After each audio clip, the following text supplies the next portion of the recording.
Hi, I'm Juliette. And I'm Frank Guidara.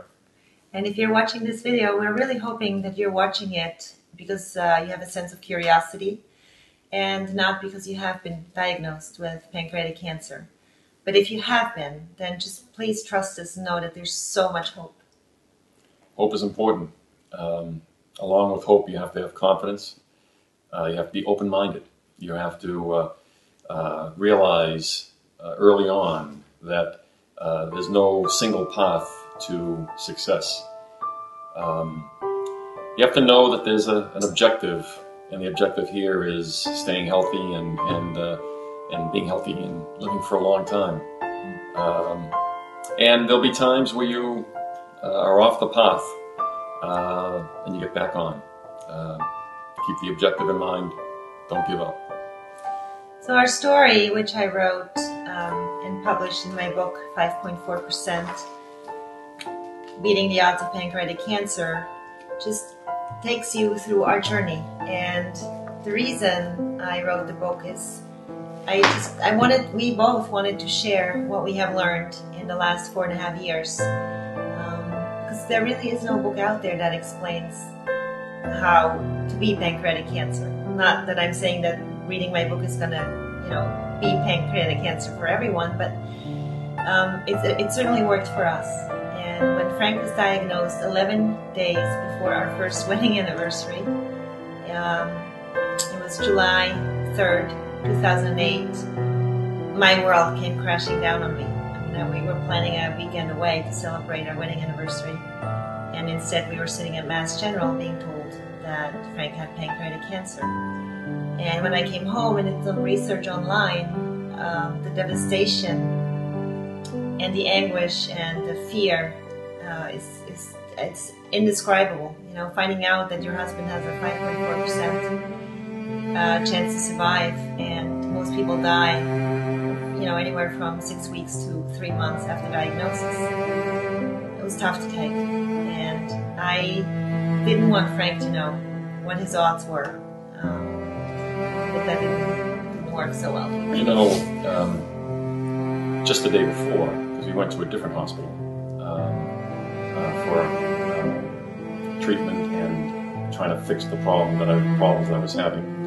And the day before, we were told that it was fine, and it was just an aberration. And we toasted with champagne that night because we felt like we had made it through, only to find out the next day, July 3rd, as Juliette said, that it was pancreatic cancer. So you talk about highs and lows, but maybe that was great preparation for what we're going to end up going through, because there were plenty of highs and lows. So the night when I told Frank that he had a 5.4% survival rate, he laughed. I looked up through tears and snot, and he laughed, and I thought he'd lost his mind there for a minute. But his response was, "Look, Juliette, if there's 5.4% of people that have beaten this thing, then so will I. There's no question about it." And he meant it. I think if the message had been through tears and snot that you have a 0% chance of survival, I might have had a different reaction. But to the earlier point, you have to have confidence that you can beat it. And you've all heard it. When people talk about cancer, and it's in probably every article about cancer, how important attitude is. You have to have that attitude that you can beat it. You lose that attitude early on when in the hospital room they say you have pancreatic cancer. I don't know how confident I was at that point, and certainly my attitude wasn't that I could beat it.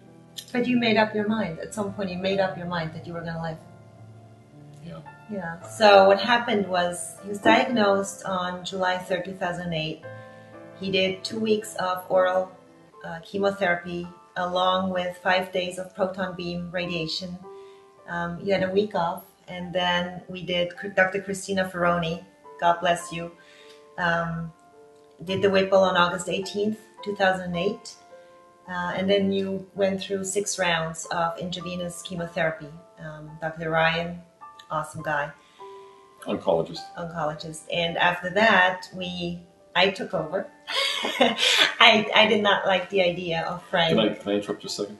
I think it's important to note that it was Mass General Hospital, and they do a lot of Whipples. They treat a lot, I think it's 125,000 cancer patients a year that they treat there. Don't settle for your even local if it's hospital. A good hospital. Yeah. Go to the best. Go to where they've practiced the most and have the most experience. Right. So I was not happy about chemotherapy, but Frank wanted to do it, and back then he thought it was the right thing to do. So I supported him as much as I could, but after the chemotherapy ended, I schlepped him to the Hippocrates Health Institute in West Palm Beach and learned so much about the immune system and food and raw food and how that affects your health, and that, you know, every time you eat something, you're either beating disease or you're fighting disease.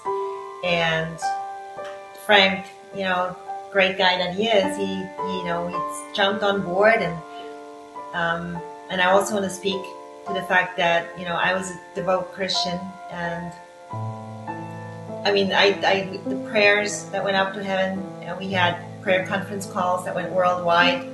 I mean, poor God, I'm sure at some point he just sat down and caved in. But so through prayer, we had all these angels come into our life, human angels. And they're definitely worth mentioning. Tom Tam, who's a brilliant, brilliant scientific mind, he introduced us to acupuncture, Tongren, Tuina, Qigong, and we believe that,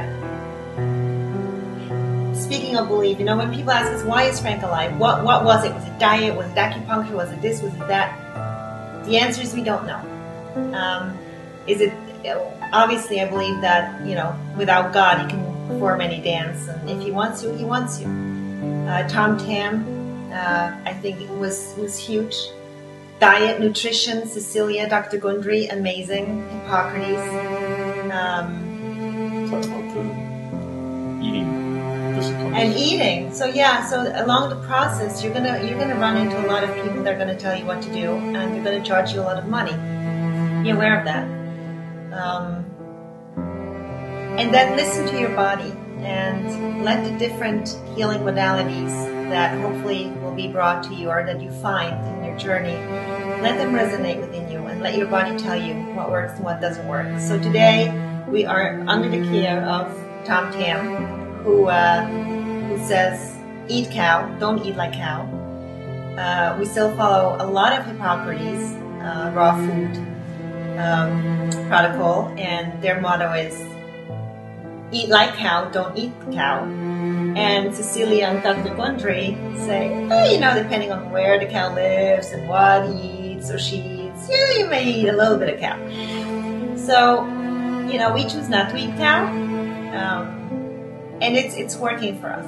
It's what we have done has really worked for us. Frank is doing phenomenally well. He's, you know, I feel better now than you know, years before the diagnosis, and I only have Juliette to thank and the angels that entered our life. This book gives you the information that you just don't get. It gives you a pathway and things to consider. But be your own advocate. You know, you can't just rely on one doctor for all the answers. You know, go out there, research, look what's available to you. It's, you know, go to the Tom Tam website, contact a nutritionist, you know, reach out to, you know. And one more thing, have a great partner to guide you through. Yeah, that helps. So we wish you all the best. Our prayers and thoughts are obviously with you, and we're here to help. So if you have any questions, please, you know, book an appointment on my website, which is JulietteGuidara.com, or email me at Juliette@centerofthought.com. Take care.